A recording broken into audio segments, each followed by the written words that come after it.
Don't you love generation categorization? No. Well, marketers do. But is this exercise of grabbing an arbitrary slice of, say, 11 to 15 birth years any more useful than astrological signs? Scorpios are more Pinterest-oriented. Capricorns are so 1.0, it's like email or nothing.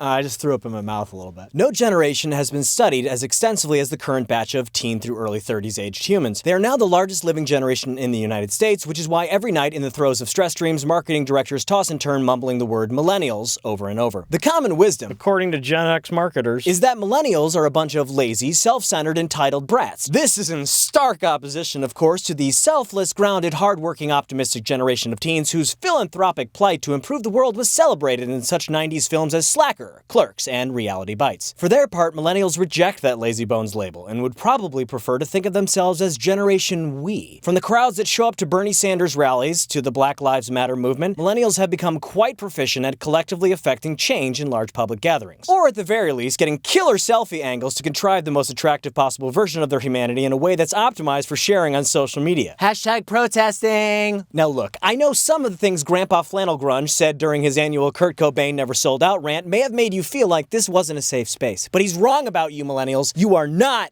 just like a bunch of douchey, wastoid whatevers. Are millennials really that different from the first true digital natives of Gen Z? According to marketers, absolutely. And KPCB analyst Mary Meeker agrees. Her Internet Trends report very simply lays out the subtle but critical differences between the latest temporal spatterings of humanity. Data shows the differences and cohort connections, including how each generation spends their time, their motivation to get involved with the outside world, and cha-ching, how they spend their money. Get rich. Now, of course, Gen Z still needs more study, but they do seem more realistic and perhaps more motivated by success than their celebrity-oriented millennial counterparts, favoring creation and collaboration over simply look-at-me sharing. Most millennials came of age in the euphoric spoils of a pre-9/11 world. Everything was great! The economy was booming, Backstreet was back, and the chief concern in all three branches of government was litigating unchecked presidential sexiness. Yes, growing up in an idyllic time when the most widely covered tragedy in the media was Bill Clinton's rogue crotch was a luxury that greatly influenced millennials' formative view of the world. In stark contrast, Gen Z came of age with the somber backdrop of the war on terror. That's why Gen Z has grown up more cautious about the world. This contrast may explain why millennials are so brazenly YOLO about taking that scandalous Instagram selfie, while the Gen Z faction tends more toward private and transient platforms like Snapchat and Whisper. While you can't summarize a human being by their demographic template, in most cases, knowing the generations helps. Insights like these provide a starting point, and smart marketers know that targeting niche audiences within a cohort and working your way out is often the most effective way to see what works. In closing, consumers, if you're sick and tired of being lumped into categories defined by when you happen to be born, a word of advice. Stop posting the same 5 monthly hashtags as everyone else like some kind of basic boring-ass automaton programmed to fulfill demographic protocols. Nothing throws the bots for a loop like an outlier, so whether it's right up the middle or completely off the chart, find your true unique self and just be that. Hashtag Popsicle Pants. Dark social. It sounds like a coffee clutch for evil sorcerers, but for advertisers it represents something far more sinister.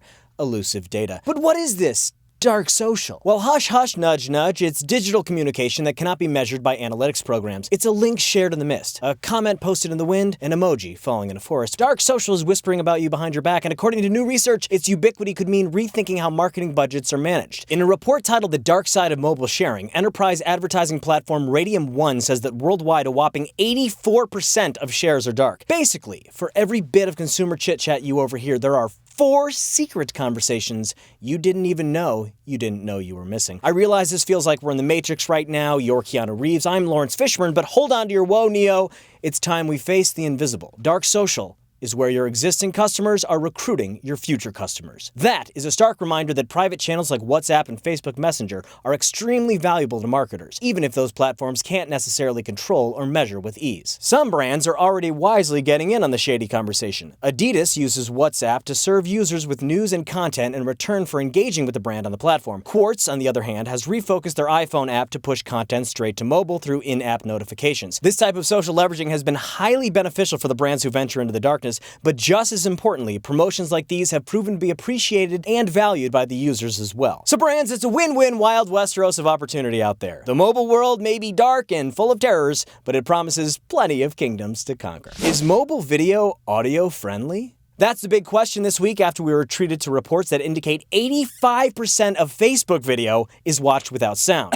because they report views in a totally misleading way, which might make you wary of Facebook's stats. You should be, cough. But don't throw any of that kind of shade at Snapchat or you're liable to get told. The image messaging app is putting the world on notice. 2/3 of Snapchat videos are viewed with audio. And the platform is so adamant that we recognize that claim, they're partnering up with analytics company Moat to back it up with hard data. Quote the Snapchat, advertisers are asking for a clear definition of a video view. Oh, Snapchat! That is classic app marketing slang for, hey, Facebook video, your playbook is fraudulent, we got real audio-visual happening over here, go yourself. If these reports are true, there are two conclusions to be drawn. One, mobile video is not an inherently audio-free format. And two, there is a difference between how videos are consumed from platform to platform. Snapchat is an app you go to consume brief video, which presumably you want to watch with the sound on because you're getting more out of it. Facebook, on the other hand, is not primarily a video platform and therefore not a video destination. You might happen across some content that inspires you to turn up the volume. Or perhaps the content comes across just fine in silence. Or maybe while scrolling through your Facebook feed, you stop for 3 seconds to scratch your foot, entirely unaware that Facebook will now count that foot scratch pause as a view for any video that happens to be on screen at that moment, regardless of whether or not you watched that video